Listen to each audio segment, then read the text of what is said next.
Hey, friend, are you feeling overwhelmed by emotions, especially in parenting, marriage, or work? Then listen up.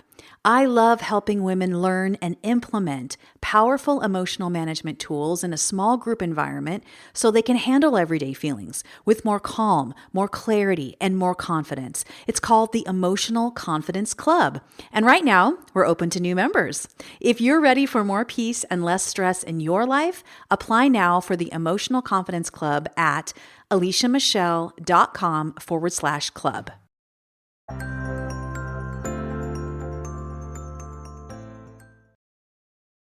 Hello there. Welcome to today's episode of the Christian Mindset Coach with me, Alicia Michelle.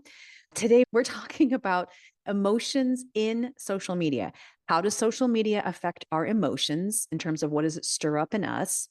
And then how do we manage the emotions that we get from the way other people's post in a way that they're just responding and not thinking about how it might affect others? I think this is such an important topic.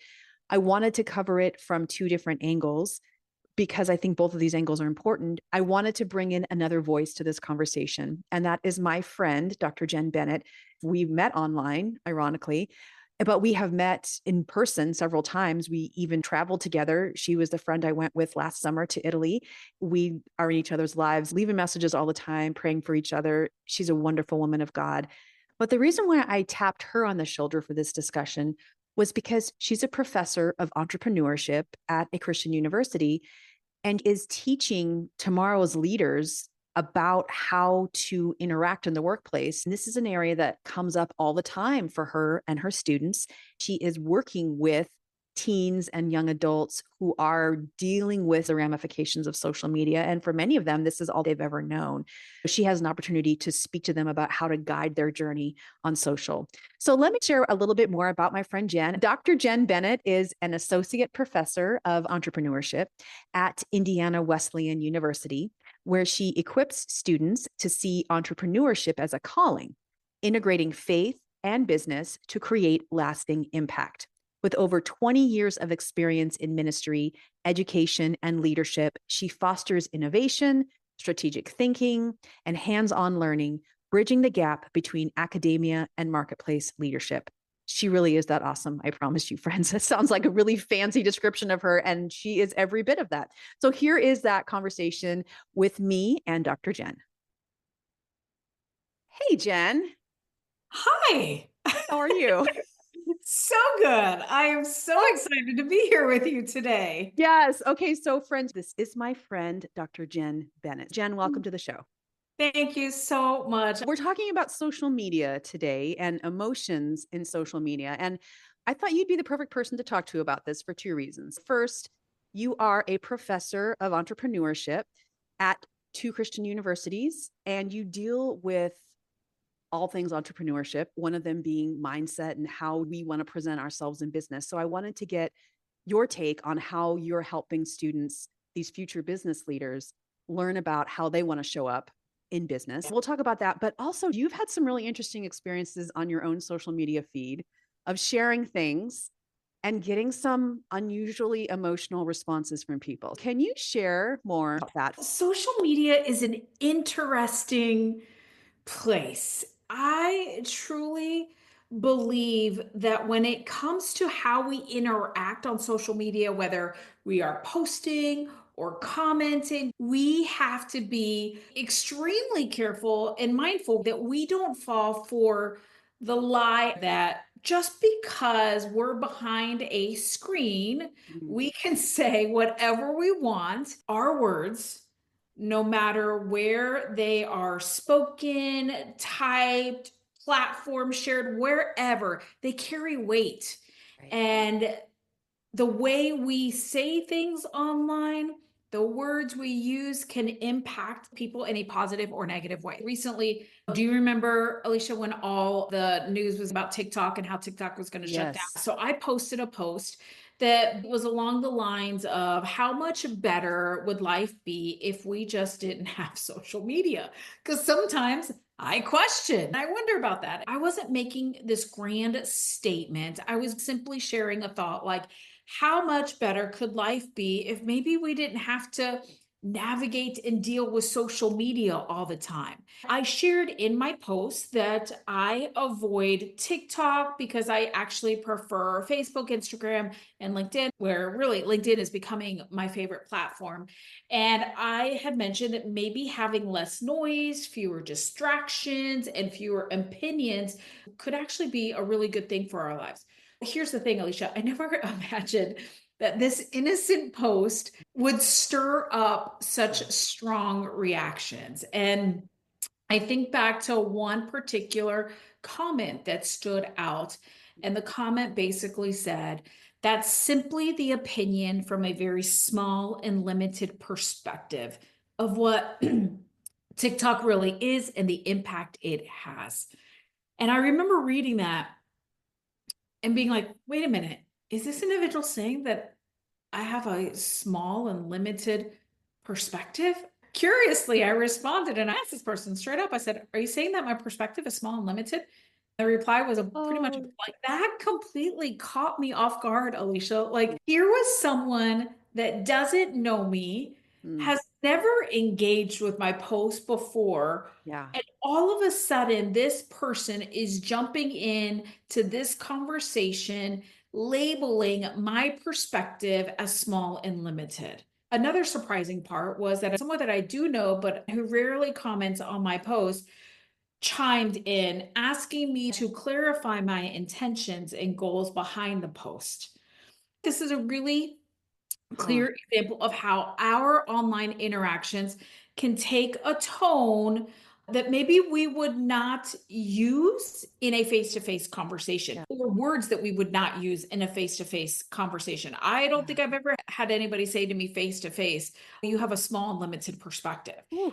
Being behind a screen provides the detachment from Yeah. real human connection. That's where we have to be careful because our words have power and the way we communicate online carries real life impact. I could just see you going, "Are you calling me small-minded?"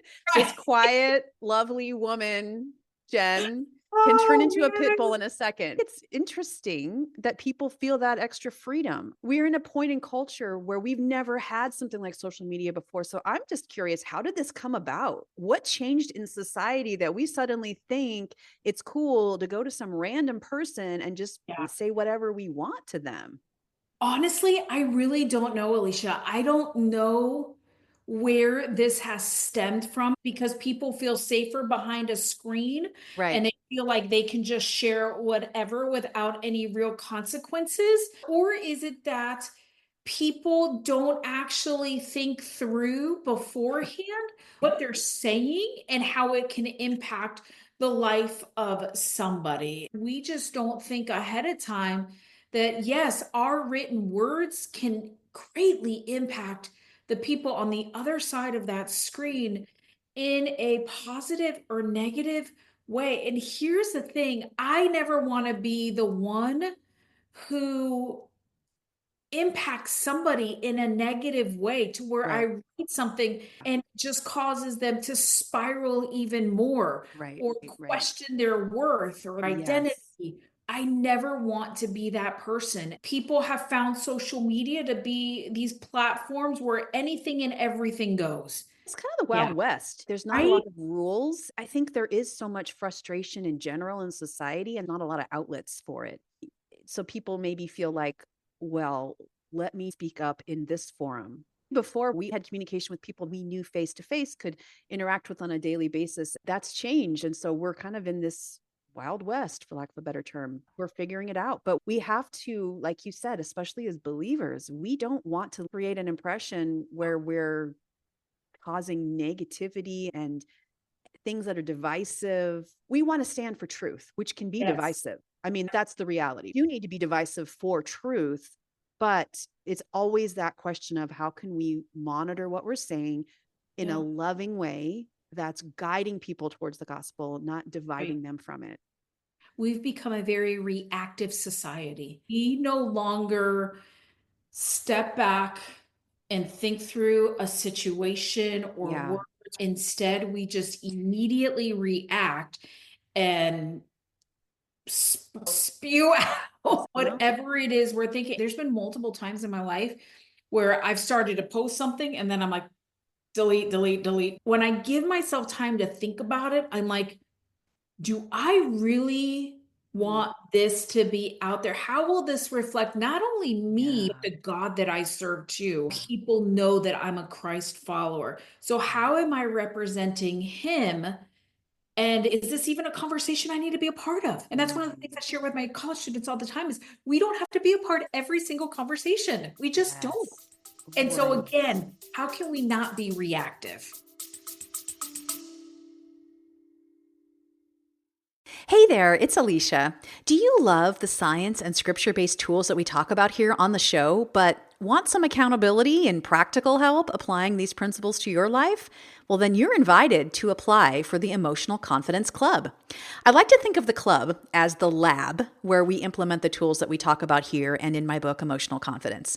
Imagine having the chance to interact with me live every week as you practice the 7 emotional management tools in our roadmap to help you manage emotions like fear, anxiety, guilt, shame, anger, and more. I love watching the lives of the women in the club transform in incredible ways, moving from overwhelmed and frustrated to calm and confident. You too can learn how to make these truths applicable to your situations and find emotional peace despite life's ongoing stress. Right now, we are welcoming in new members, but it is by application only. Does this sort of accountability, growth, and caring support as you apply these tools to your life, does that sound good to you? Then apply now for the Emotional Confidence Club at aliciamichelle.com/club. That's aliciamichelle.com/club. What other advice or tips do you give them on how to best navigate this world in a way that's honoring to God? That's such a good question. Just because something is happening online doesn't mean that you're required to weigh in on it. Right. In fact, sometimes the wisest, most powerful thing you can do is to simply step back and say, this isn't my conversation to engage in. I encourage my students to check their heart before they post or respond. Social media moves very fast and it's easy to react in the moment without pausing to reflect. I challenge them to ask themselves a few questions before they hit post or send. Why do I want to post this? Why do Mm. I want to comment on this? Why am I responding this way? Is this helpful? Will this post or comment cause unnecessary division or controversy? How am I reflecting God through my words? Is God actually leading me to post this or comment on this? Or is this just my reactive emotions speaking right now? And then the final question, how will I feel about this post or comment in a day, in a week, in a month? Is it something that I'm going to later regret? Because here's the thing, Mm. our words matter. And the words that we use online, they don't disappear. They Exactly. linger, they impact, they shape perceptions. What we say today can affect relationships, Mm. opportunities, and even our own sense of peace. The reality is, our words should bring light, not darkness. Our words should bring clarity, not confusion, encouragement, not harm, Mm. hope. There are some topics in conversations that are best left to have in person, one on one.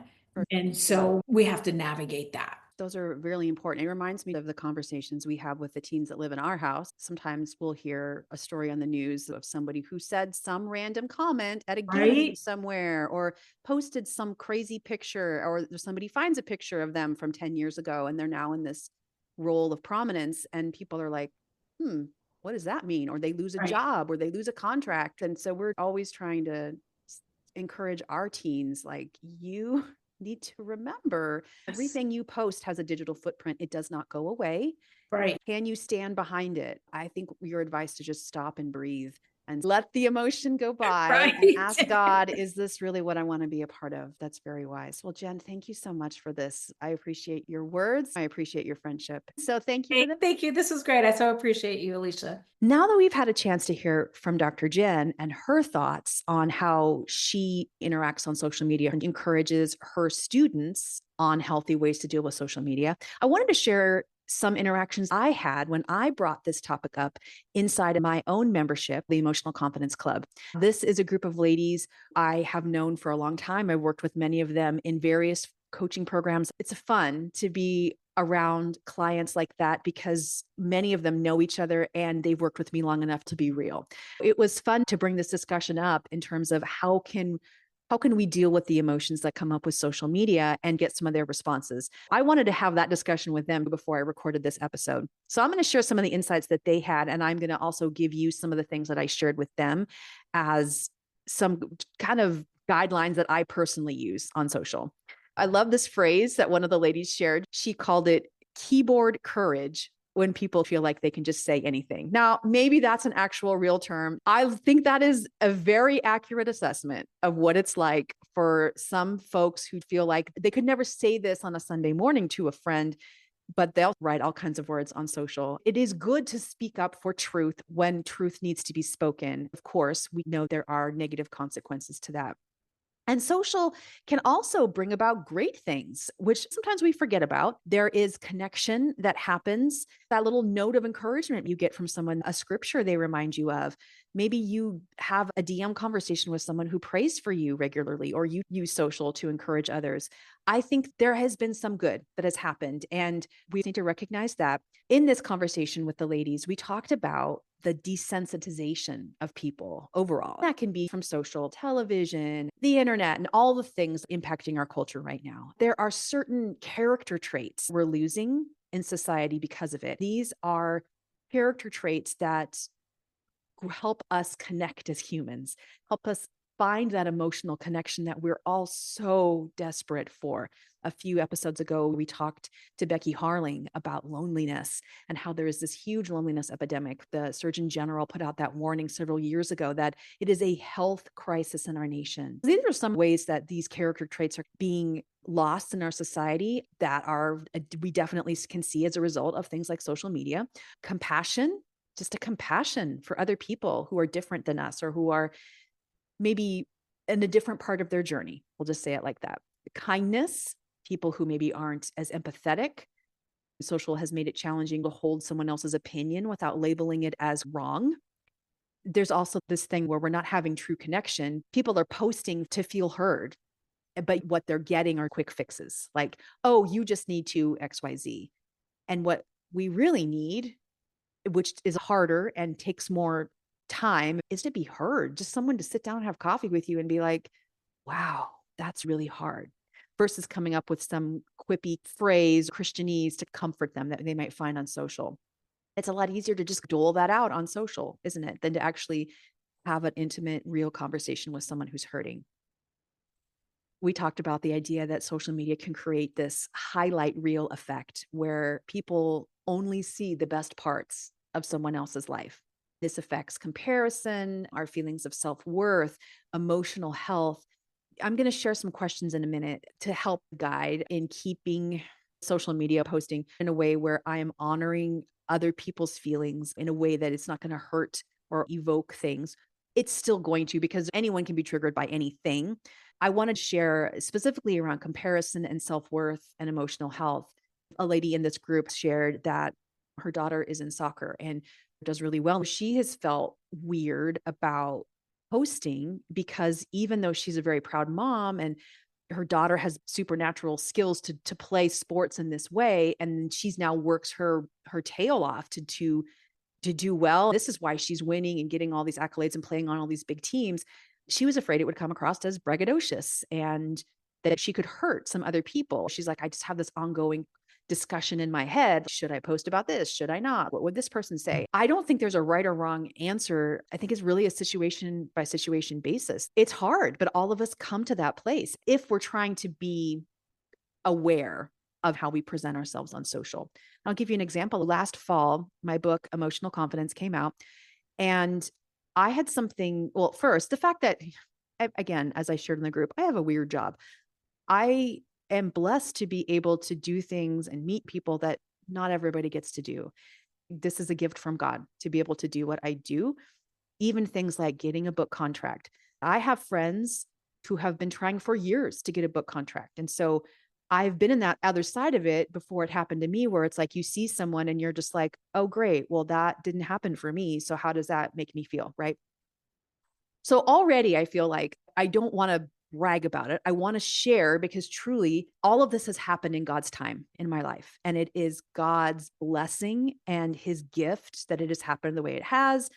When that all came down about the book, there was an added element that came out of nowhere that I could not have predicted. My book got picked up by Target, which, as a first time author in a Christian space, that's absolutely unheard of. When I found out they wanted to take this book and make it part of their New Year's promotion and even their Easter promotion, it was like, oh my goodness, Lord, that's incredible. I'm super excited. But how do I share this in a way that doesn't come across as, you guys, I'm so amazing. I'm going to be at Target. I still wanted to share this opportunity that God was doing.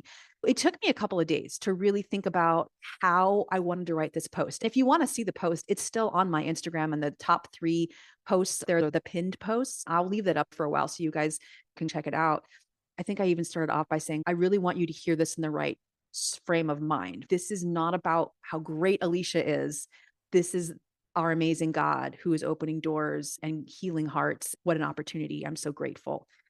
Being aware of that is so important.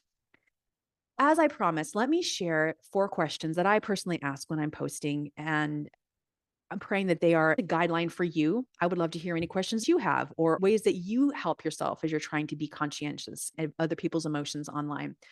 First question is, what is my intention with what I'm posting? Why am I doing this? What's my goal?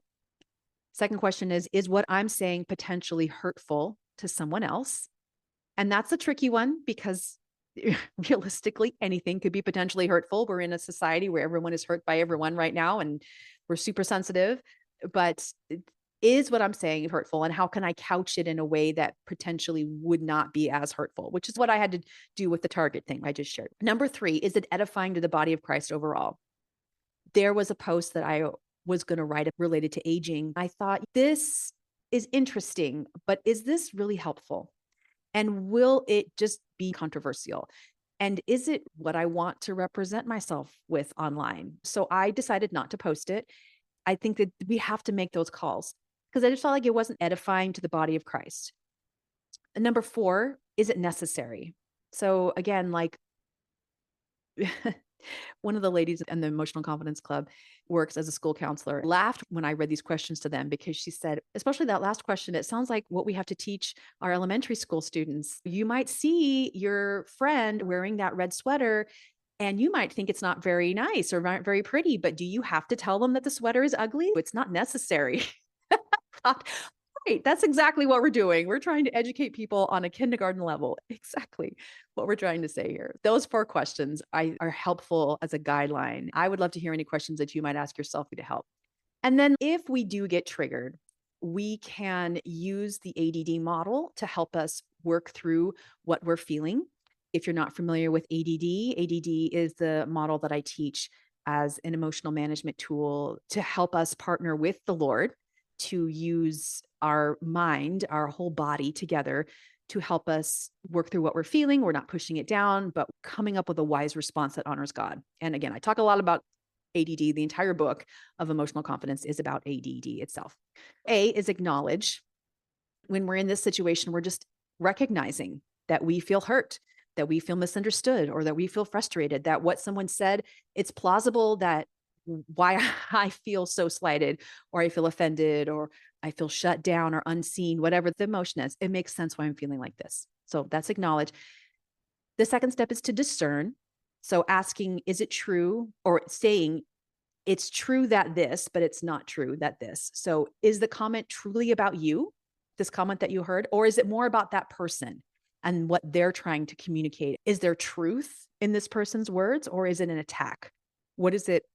Are they really saying that? Or is it not that? And we've connected it to our own feelings of inadequacy, which is fine. That could be the real thing there. That might be what that third step decide could be for you. The decision that God would want you to make is this is triggering jealousy in you. And so let's work on putting up some boundaries and things that are causing the jealousy to be triggered. But let's also talk about why that jealousy seed is still there and then what we can do about it, how we can heal it. The decide questions could be that third step of the D is decide. It could be, do you need to respond at all? Maybe you don't even need to have a response. Imagine that. Or if you do feel like God is wanting you to respond, how can you respond with grace and wisdom rather than just reacting emotionally? A couple of ladies in the group were like, you can respond in a direct message. You don't have to just respond in the post. That's okay too.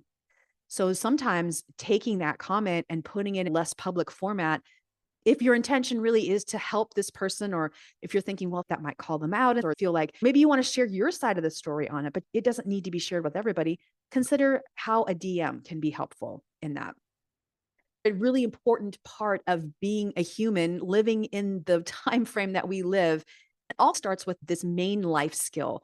I keep coming back to it because it's essential to so many other parts of being a good human right now. That is learning to notice and acknowledge what is going on inside us. Learning to notice what we're feeling, how it's affecting us, and do we want to keep going in this? So many of us are busy and distracted, pushing stuff down, and we have no idea what we're even feeling or experiencing. But like, for example, if we're online, I just feel kind of icky when I see this person's post. What is the icky? Is it jealousy? Is it disappointment because that's not something that you got to experience? What is that feeling? And is it something that you want to keep having in your mind, in your body, polluting what God may be trying to do? And then the second half of that is we need to take action once we've noticed what's going on. Take action to set boundaries to unfriend, to unfollow, to only be on for a certain amount of time, to set up a timer. Last fall, I took a 6-week break from social media because I was tired of feeling like I had to be a slave to my phone in general. When I came back, I knew that I wanted to still be on social media. The work I do requires that I am connected to social media, and that's fine. But I decided I'm going to do it on my terms. I removed it from my phone and I got a separate phone. I have just a work phone that has my social media on it so that I can only check social media at certain times of the day. I don't bring that phone with me when I go to the doctor's office or when I'm sitting at a game for one of my kids. I'm not sitting there scrolling. I don't have that. I can be present. I can be just focused on what's happening in front of me. I noticed that during that 6-week time, that's the kind of human that I was able to be. And I'm like, that's the kind of human I want to be moving forward. So what do I need to do that?